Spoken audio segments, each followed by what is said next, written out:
Hello everyone. Hello everyone. So, magluluto ako ng ginatang laing. Ginatang laing. Mostly ito yung pinaka-paborito namin mga Bicolana na niluluto. So, sinahugan ko siya ng giniling na baboy. Sahugan ko sana siya ng ng bagoong. Kasi lang may gagawin ako dun sa bagoong na ibang putahe. So, sinahugan ko na lang siya ng giniling na baboy. Hindi ko siya nilagyan ng taba kasi sobrang init ngayon. And then, mataba pa ang baboy. So, nilagyan ko na lang siya ng meat, giniling na baboy. So, lalagyan natin siya ng santol. Ayan, santol siya. Then, ito yung laing.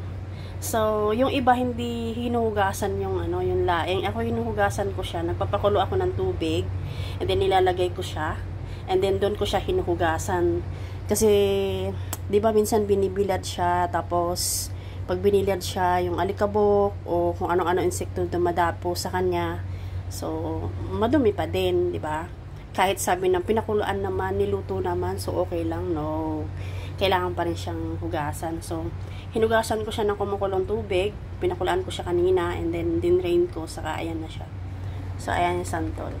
Then ito, pakukuluin ko lang to. Then saka pagka kumulo na to, saka ko ilalagay yung laing. Galing to lahat sa Pilipinas. I mean, yung laing, yung gabi, galing sa Pilipinas. Yung santol, galing sa Pilipinas. And then, yun, galing sa Pilipinas silang dalawa kasi yung gata, dito ko na siya binili.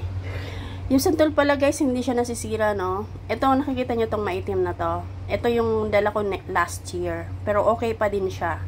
Ito yung dala ko ngayon nung pag-uwi ko. Galing Bicol. So, ang santol kahit mag-isang taon yan sa ref nyo, hindi siya masisira.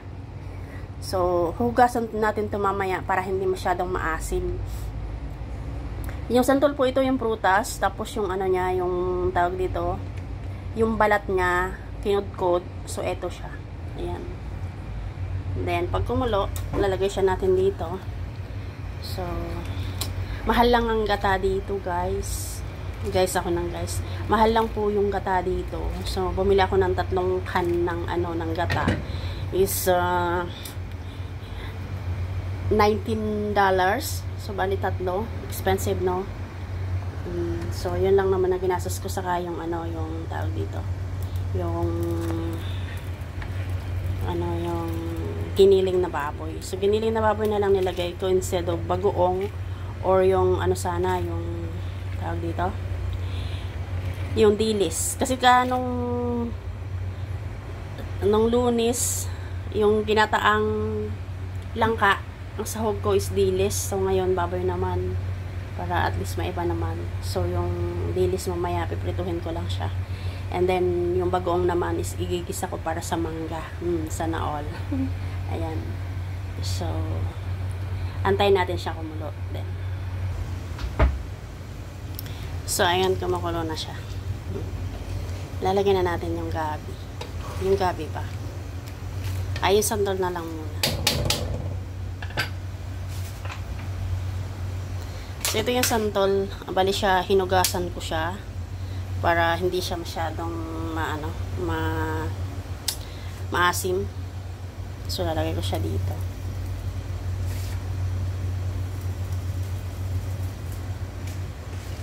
Uy, malalaglag. Malalaglag. Bisaya. Malalaglag. Ayan. So, lalagay ko siya.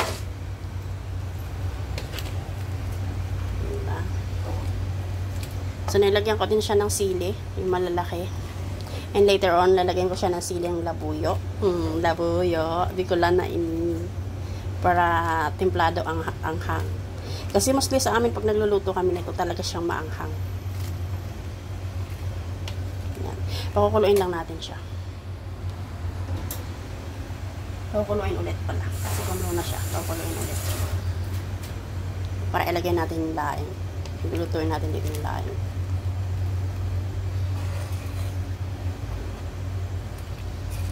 Yan. Kasi inisip ko pag nilagay ko yung dilis, parang matinik, hindi siya kainin. So, at least yung ginili na karne is smooth siya kainin. Yan.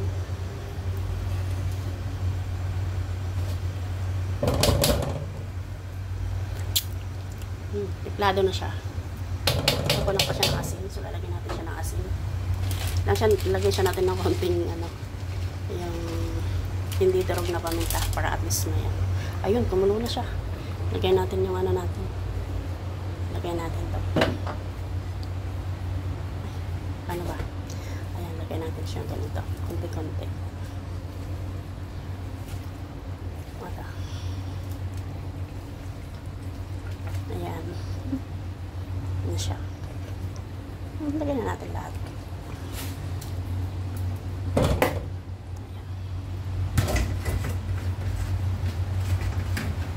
So, inugasan ko yung laing para sure tayo na ano, malinis. Kasi, syempre, ito din yung kinakain namin. Tinitinda namin to guys, mga auntie. Iyaan ako to sa linggo. So, niluto ko na ngayon para nanonood na yung lasa. And then, sa linggo, lulutuin ko siya ulit. Lalagyan ko siya ng gata ulit para swabe ang gata niya. Ayan. Napadami yata yung aking yung aking santos. So, antayin natin siyang kumulo para maluto. So, ganyan siya. So, pag naluto na siya, syempre luto na. Yan. Dadagdagan pa siya natin ng gata and then siling labuyo, yung pula, para at least, ano siya, maganda siyang tingnan. So, yun lang guys. Antayin ko lang siyang matuyo ng konti yung sabaw. Pag natuyo ng konti yung sabaw, ilalagay ko yung pinaka cream ng nyog para at least, siya, nagmamantika siya pag naluto na. Thank you. Bye-bye.